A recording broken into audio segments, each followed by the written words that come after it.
Throughout the video, you'll notice I'm using some products. They're made by Ferton. I will put a link below and kind of give you a brief description on each of the steps. Now, this is some of their rust converter. I've got a large bottle here, and then I've got a spray bottle as well. I'm going to be using the brush on for now, and we'll show you how that works. And again, throughout the video, we'll kind of stop, show you what we're using, and be sure to check out their products. I'll post a link below, and if there's an Amazon link, I'll post that as well.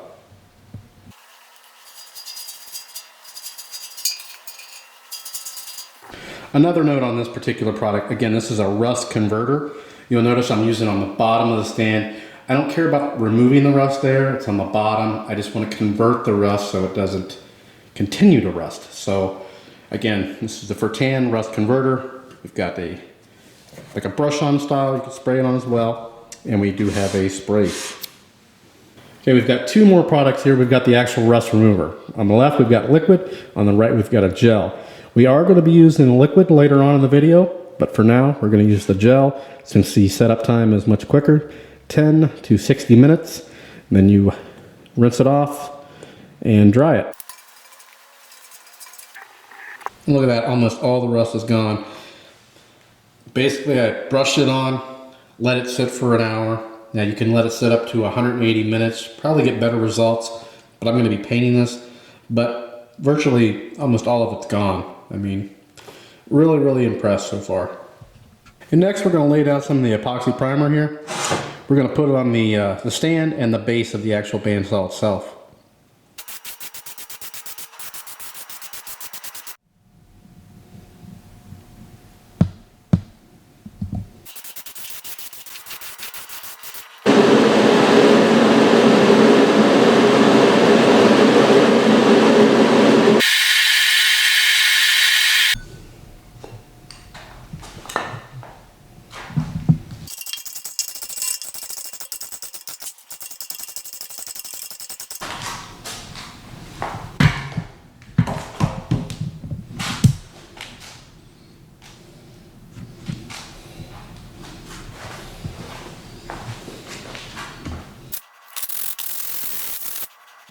We're going to move on with the rust remover now. We've got about 10% hot water in our little cup here.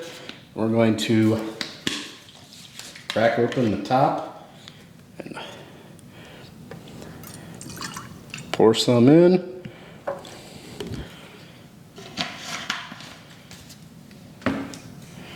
Start dropping our rusties in. Now we'll let this sit for about 12 hours or so. And we're going to go over the end results, but this has to be the best rust remover I've ever used. These are those motor bolts. I don't know if I showed me taking those off, but they were completely rusty. The top bolts, those were rusty as well. totally converted them. These are some of the bearing shafts. All the rust is off those. They're still drying. I rinsed them in hot water.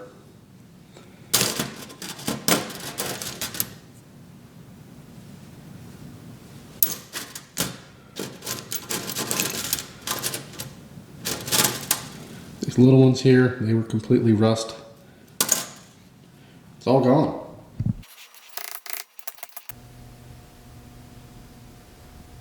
And after sitting for about 12 hours or overnight, maybe a little bit more, I've already, this is the rust converter. I've rinsed it off, let it dry, and it completely done its job. I'm really impressed. There's no more rust in there. It's just kind of like a black finish, and it looks really, really good.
Well, they didn't talk much during the video, but at the end I decided maybe I'll put a few facts in here. Just a little background on this bandsaw and how much time it took and how much money and everything. To make a rather short story long, basically I was looking for a new bandsaw. I had a 9-inch Craftsman, one of those little tiny tabletop ones. And I was talking to one of my service techs, and he said, hey, I got an old bandsaw in my basement. He's like, you can have it. And I kept on saying, well, what do you want for it? What do you want for it? He just said, oh, you can have it. So what do you want for it? He said, give me 20 bucks. So I give him 20. And basically the $20 was given to his son. He's got like a 20-year-old son. And that was given to him because they had to carry it from the basement. Now this thing weighs probably close to 200 pounds with the stand and everything. Maybe a little bit more, maybe 250. I'm not sure exactly. It's pretty heavy. So that's how I got it. The before shots, that's exactly how I got it. I never tested it. It was a mess, as you can see. Rust everywhere, dry rotted tires, all that good stuff. So I've got 20 in the machine. That's been given. Bearings. Now it's got two different bearings on it, two different styles, I should say. The bottom ones, bottom wheel ones, or the shaft, are 6204s, and the two rollers and the top shaft are 6202s. I got them all from Amazon, so the 4 small ones and the 2 little bit bigger ones for, I think, $20. They're sealed. The old ones, there was a mix. Some were sealed, some weren't, so we're at 40. Now the new cool blocks you saw me using, those were from Amazon as well. I think they were $15. Now I will put all the Amazon links in the description below, so be sure to check those out. So we've got 2020 and 15. We're at 55 bucks. And the tires, that's probably my biggest expense. You saw me put those on. Those were $40 shipped from eBay, so $39.99. So $40 shipped. So we're at $95 so far. I'll put a link to Amazon of a similar tire that I got from eBay. Luckily, it already had a brand new blade in the package, so I have 2 older blades. One looks pretty new, and then 1 brand new blade. So nothing for the blade. Various screws and whatnot that I've gotten from Ace Hardware or various hardware stores, I would say I've got about $5 in those. So we're at $100. Now, one of the largest expenses you may have is rust removal.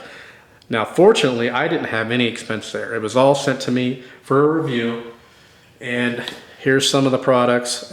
They actually emailed me last, I think, Tuesday and said, hey, you know, would you be interested in using our products or reviewing them? I said, perfect timing. I'm getting ready to restore a bandsaw. I was going to use some of the metal rescue and other items I already had, but hands down, these products are the best at rust removal that I've used. You may have to factor that in, but right now I'm still at $100. Now the paint. Again, I was using a epoxy-based primer that was sent to me, so no expense there for myself. Now I did end up using a Rust-Oleum green, like a industrial paint. Now earlier in the video I was talking about the metal paint that I was going to use. I started spraying it. I didn't like it. It was too bright. You know, I kind of like this original. This is not the original green, but I like the greens and what have you. All the older tools were green or yeah, dark green, a light green, or gray. None of them were silver. So that kind of why I if you saw that part, that's kind of why that went bye-bye. I didn't explain it, so I'm explaining it now. So with that green paint, I used 3 full cans, almost 3, so 2.5. But those were at Home Depot. They were like $4 each. So let's just say 12 bucks. So I'm at $112. I also had to buy 2 knobs for the lower panel. I had 3 of these originals, but I didn't have 4. So I was missing one, and I didn't want it to be off. So I just got 2 black plastic knobs. They were $3 a piece. So right now we're at $118. Last expense was a new belt. Unfortunately, I don't have this belt on right now. I still have the old belt, which I don't think it's 80 years old. It could be. It looks like it could be, but I don't know if a belt would last that long. Unfortunately, I took that belt in and went to my local Ace Hardware, and they sized it up. They had this little stretcher thing, and it tells you what size you need, and this is way too small. Well, not way, but it's too small. So I've got to take this back tomorrow and exchange it, but $7.59 plus tax, 8 bucks. So what were we? We're 118. So we're 126 right now, and that's all in. 126 bucks. If I didn't give the free $20, which he didn't expect it from me, but I'd be at $106. But $126, and I've got an awesome bandsaw. Harbor Freight one was going to be what, at $369, and then you got the 20% off. So I was still looking at $300 plus tax. This is 1,000 times better than that, in my opinion. I don't know. It's heavier, and the blade is easier to change. Everything comes out the front. So I'm happy with my $126.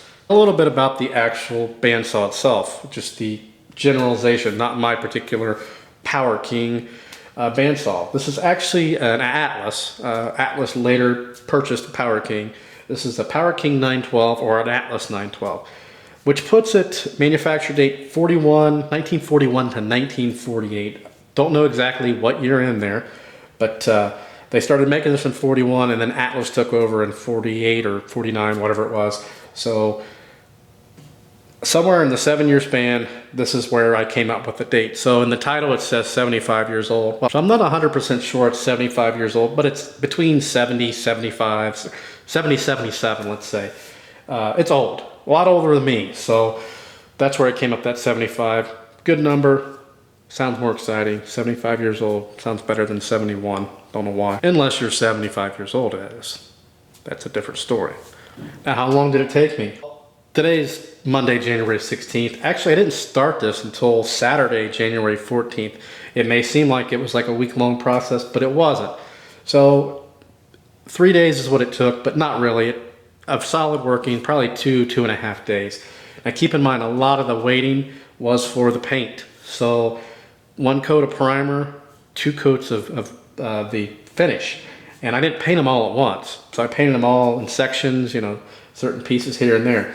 That's what took the longest. And if you notice in some of the fast forwards in some of the videos, you'll hear my forced air heater going. I kept it about 93 degrees, 95 degrees in here. It was very, very hot in the garage.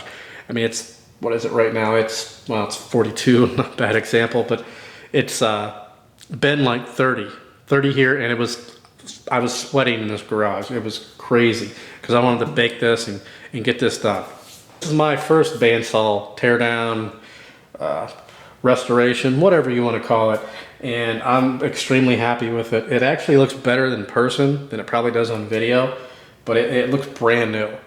And if you saw me cutting, that was the first cut. I filmed it. I didn't try it off camera or anything like that first. I just started ripping away, and it's awesome. I couldn't ask for anything better. It's probably the best $126 that I've ever spent. Now, time's another thing, but I enjoy doing rebuilds, that kind of thing. So well worth it in my opinion. If you get a chance to get one of these older units, you know, like the old Deltas or anything like that, you can pick them up cheap if they're dilapidated like this was, and just dig in. I mean, I've never ever worked on one of these. It was a fun project. I look forward to getting maybe some more tools, vintage tools. Need more space before I can do that, and maybe restoring those like I used to do the motorcycles. So hopefully this brought you some entertainment, if anything, or some of you may be watching and thinking, why did you do it that way? You're an idiot. I don't know. Whatever. As mentioned, I will be putting Amazon links to everything I used in the description below, so be sure to check that out. Also, check out the Fertan, or Fertan, that's how I've heard it pronounced. Check out their rust removal products. Check out their rust removal products. I'll put a link to their website and where you can purchase them below as well. They've got the remover gel, and I think I mentioned all these in the video. They've got the regular remover, they've got the converter, and then they've got the primer, epoxy primer, and the paint. Unfortunately, I used all those, so I don't have those to show. They're in the trash can. Also, I'll put links to the cool blocks, to the bearings, to some tires. Be sure to click that link. I get a very, very small piece of the pie on that, you know, couple pennies, but everything helps. Gets me to do more projects like this and show them on video. And please feel free to post any questions or comments. I try to answer all of them.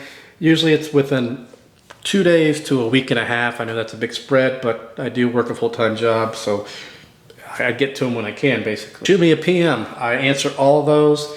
Again, they may take a little bit of time. Subscribe, and thanks for watching.